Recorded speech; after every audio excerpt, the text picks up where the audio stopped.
trabalho específico na defesa dos direitos humanos dos povos indígenas. A partir dali, conhecendo um pouco a realidade do estado de Rondônia, sempre buscando, à medida do possível, acompanhar o trabalho da pastoral carcerária, e também estamos empenhados na comarca de Ji-Paraná e na comarca de Porto Velho, na implantação da metodologia APAC, que é a Associação de Proteção e Assistência aos Condenados, que tem uma metodologia reconhecida em todo o mundo, inclusive pela ONU, Organização das Nações Unidas, como uma alternativa positiva para o sistema penitenciário. Isso aí, seja muito bem-vinda. Vamos começar pelo deputado Jesuíno Boabage, depois deputado Lazinho, deputado Ayrton, deputado Anderson, e se necessário e quiserem repetir ou fazer outras perguntas, aliás, fiquem à vontade. Deputado Jesuíno, a pergunta. Primeiro, cumprimentá-la, né, por vir aqui. A senhora não é da ordem, né? A senhora é... Isso, eu não sou advogada, tá. Eu sou assistente social. Tá certo. Deixa eu... Então, a pergunta... o que a senhora entende por direitos humanos? Na sua concepção, exemplo, o direitos humanos também será estendido aos profissionais de segurança pública? Ou seja, no aspecto geral, a senhora irá, através do mecanismo, irá atender também às demandas que surgirem no decorrer das suas ações? Eu falo no aspecto geral, nós temos centro de correção, nós temos profissionais que trabalham sem condições. Qual é a sua concepção sobre isso também? A senhora poderia me falar se os direitos humanos também irá atingir também os profissionais? A legislação, ela especifica que o trabalho do mecanismo estadual de prevenção e combate à tortura, ele se dará com os homens, mulheres, desculpa, crianças, adolescentes que estão sob a custódia do Estado, que seja no acolhimento institucional, unidade prisional, asilos, cumprimento de medida socioeducativa, trabalhar na perspectiva da prevenção e combate à tortura. O atendimento em específico a esse sujeito da ação. Compreendendo que o direitos humanos, ele é inerente do ser humano. Ele não há uma categoria que deva ser contemplada, mais contemplada ou menos contemplado. Ele é inerente do ser humano. A partir do momento que nós trabalhamos na prevenção e combate à tortura, de acordo com a legislação, nós estamos atendendo diretamente não somente criança, adolescente, idoso, presos e presas, porque a partir do momento que trabalhamos, nós estamos dando condições também para que aqueles que trabalham direto também tenham seus direitos respeitados. Por trabalhar na prevenção é também pensar com que condições estes servidoras e servidores estão, porque eles também são atingidos. Então, se os sujeitos do mecanismo vão ser beneficiados, aqueles que também trabalham diretamente com eles também serão beneficiados, embora o foco seja pessoas que estejam privadas de liberdade. Deputado Léo, eu ia fazer várias perguntas, mas eu pretendo fazer outra. Um exemplo, Champinha, Marcão do Nacional, Marcão de Minas, um serial killer que a psicologia, a psiquiatria já analisou o perfil dele, não tem condições para retornar à sociedade. O que a senhora pode falar quanto aos direitos humanos? Qual é o seu entendimento e o que a senhora pode falar também quanto ao mecanismo? O que poderia ser feito? O que eu posso afirmar é a partir dos acordos que o Brasil assinou, a partir da Constituição Federal, Constituição de 1988, que diz que no Brasil não haverá pena de morte. E que também a lei de execução penal orienta as condições de como deve ser o cumprimento da pena. Aqui não cabe, até sobretudo porque eu não sou da área de direito, eu sou assistente social, a minha formação, então eu parto do princípio, independente da condenação dele, se é centenária, bicentenária, temos que trabalhar na perspectiva de reintegração social. Porque como não há pena de morte no Brasil, eu não posso compreender que ele vá cumprir a pena, já que ele não tem jeito mesmo, ele vai retornar para a sociedade. Nós, enquanto sociedade civil organizada, os poderes constituídos, nós temos que trabalhar de acordo com a lei de execução penal, de acordo com a legislação e os acordos e os tratados que o Brasil assinou, para que este homem, que esta mulher, independente do tempo de pena a ser cumprida e da gravidade, que ele encontre condições de reintegrar a sociedade, serial killer ou não. Isso aí, muito bom. Deputado Lazinho, primeira pergunta, depois do deputado Jesuíno. Bom dia, dona Rose. Aqui. Eu fiz a mesma pergunta a todos os outros candidatos e vou repeti-la à senhora. É comum hoje a mídia ter a facilidade de divulgação de qualquer imagem. É comum a gente ver nos últimos tempos, quando de motins ou revolta nos presídios, e principalmente agora nos últimos meses, anos, preso matando preso, a pessoa privada de liberdade cortando a cabeça de outra e mostrando para a sociedade, através da mídia. Uma coisa é a divulgação, a outra coisa é, na visão da senhora, por que esses fatos acontecem dentro dos presídios? Por que um mata o outro? Por que eles não se tratam como seres humanos? Essa é uma pergunta. O que leva a acontecer isso dentro dos presídios? Por que isso acontece? E a outra visão pessoal da senhora com relação a este ato em si. A função da pena, ela precisa ser punitiva na perspectiva de reintegrar a sociedade.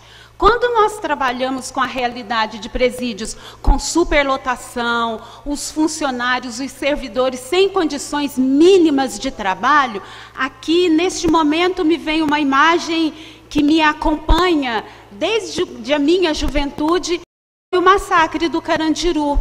Quando naquele dia eu abri o jornal e vi aquela barbárie, eu falei, que visão eu tenho do preso. Eu vi que eu não enxergava aqueles homens e aquelas mulheres até aquele dia.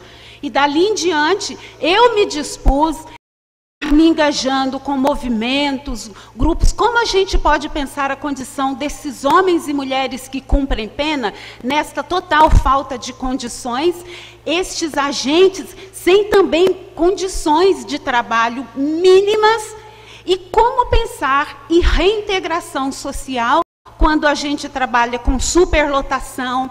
Há uns 20 dias atrás, dando um exemplo, eu estava em Minas Gerais visitando um presídio feminino. Até o momento, eu estou tentando imaginar, enxergar o fim daquela cela, onde estavam aquelas mulheres amontoadas. Como pensar em reintegração social com superlotação, falta de condições dignas, humanas, de pessoas que estão numa condição degradante? Eu acredito e sempre me pauto que temos que investir na reintegração social, envolver a comunidade, poderes constituídos nesta perspectiva desafiante. Mas eu acredito que é possível, eu acredito na reintegração social. Obrigado, presidente. Muito bom. Passar a palavra para o deputado Ayrton Gurgax, fazer sua pergunta. Boa tarde, senhora Rosemary. Pergunta que a gente fez para todos os candidatos, né? Qual a sua experiência da candidata nessa temática que estamos discutindo hoje aqui, né? Do combate à tortura. A segunda pergunta Qual a sua opinião na representatividade de gêneros, raça, formação religiosa, etnias e etc. E a terceira pergunta que eu lhe faço é, se for indicada, ou também se não for, como a senhora acha que deve ser a relação do mecanismo estadual com esse parlamento, porque aqui nós temos uma comissão de direitos humanos, presidida pelo nosso nobre deputado Léo Moraes, e também que compõe mais 6 deputados. Então, essas são as minhas perguntas. Eu queria que a senhora respondesse para nós. Muito obrigado. Eu confesso que quando eu li o edital pela primeira, pela segunda, pela terceira vez, eu pensei, não é para mim.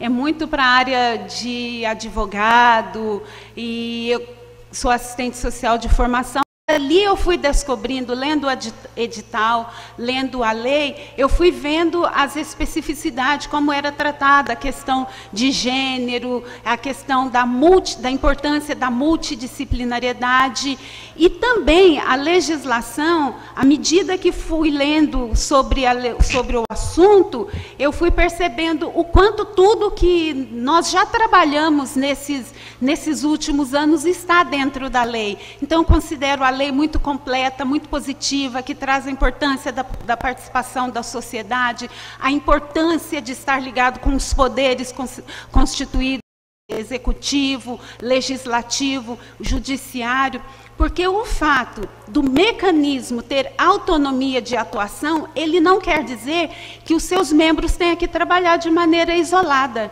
E nós estamos trabalhando com um assunto seríssimo, uma questão seríssima que é uma chaga brasileira.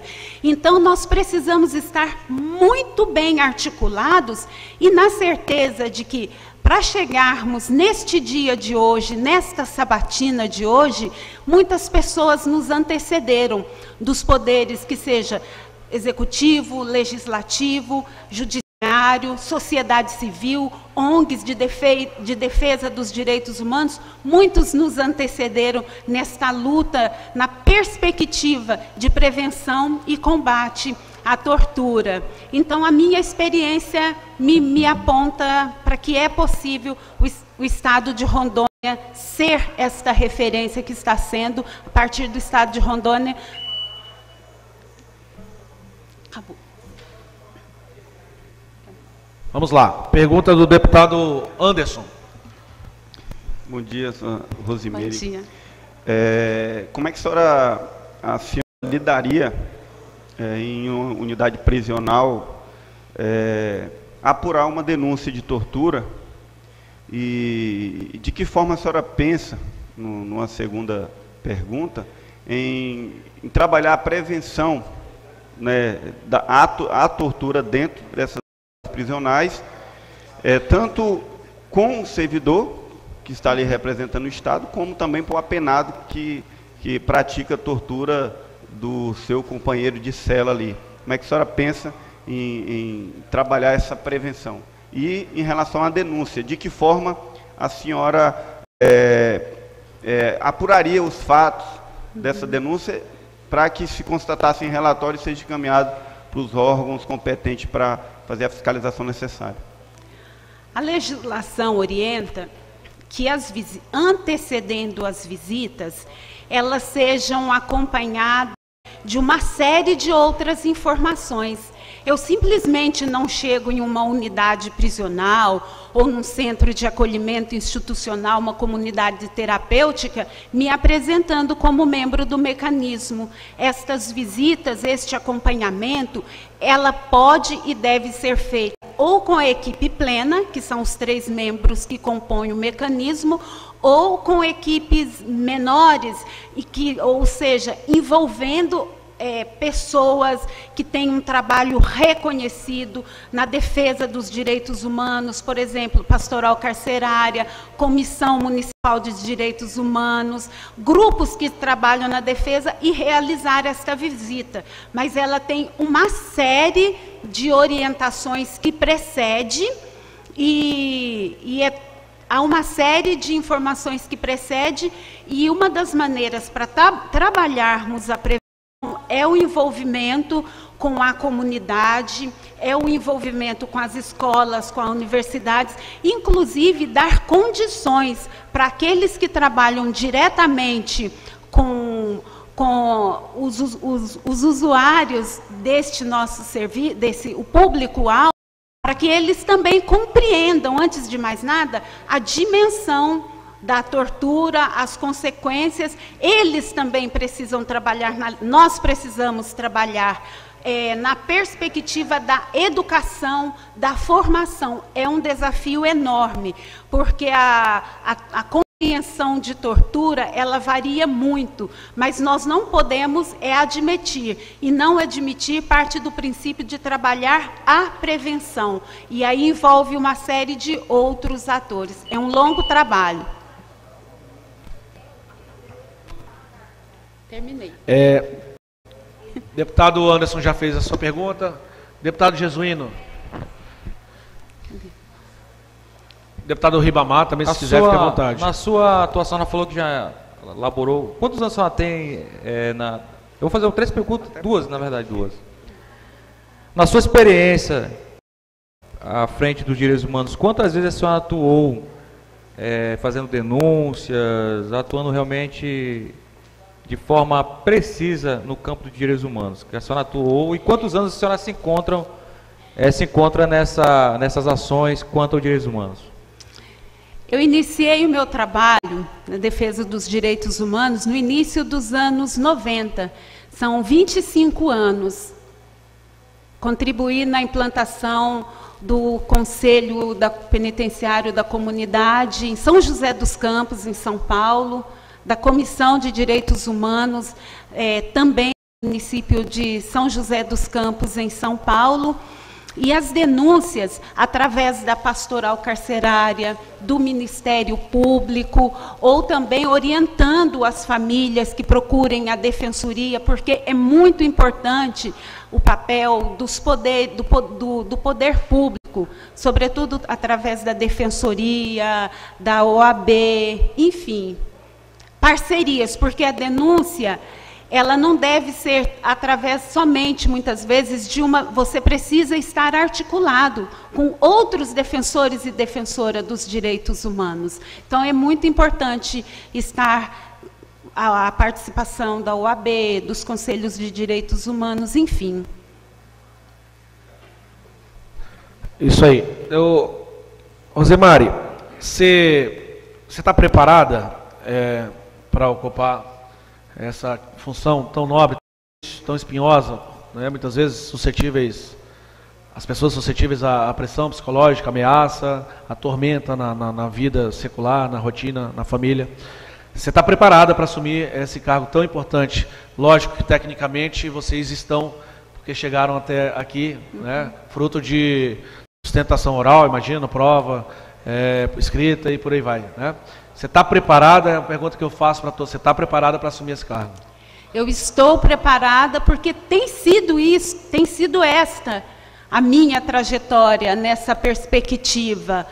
Quando eu ainda voluntária na década de 90 na APAC de São José dos Campos, quantos detentos que com o fim do complexo do Carandiru, quantos homens e quantas mulheres nós acolhemos ali, nós atendemos, e eu partia já dali, que esta precisa ser uma causa, uma defesa para a vida toda, e ela é uma causa que precisa envolver toda a sociedade, ciente dos desafios, ciente das dificuldades. Não tenho romantismos, não tenho ilusão. Eu tenho a certeza que a defesa dos direitos humanos, ela é intrínseca. Direitos humanos, ele é inerente da pessoa humana, independente da condição em que ela esteja, privada de liberdade ou não, seja ela servidora, seja ela servidor, seja ela detento,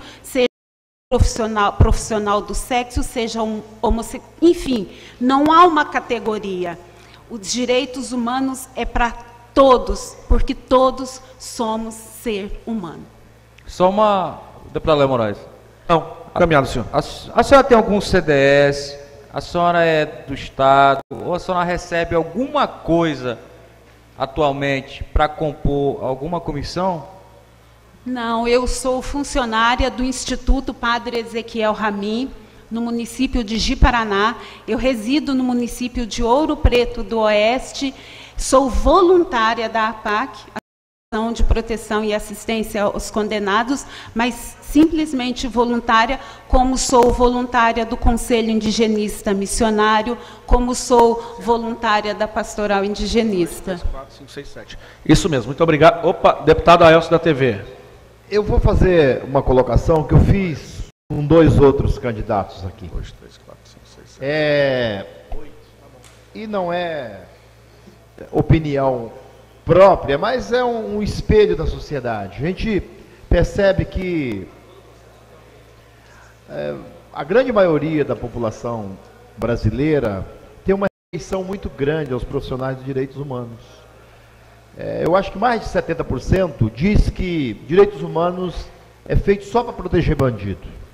Ele até colocam, em alguns casos, quando tem alguma notícia lá, que a pessoa pode comentar que, ao invés, na hora, por exemplo, de um latrocínio em que o bandido mata o pai de família que está indo trabalhar, e que os direitos humanos não vai lá na casa da vítima saber o que a família está precisando, mas, em compensação, o direitos humanos vai lá atrás do bandido para saber as necessidades dele.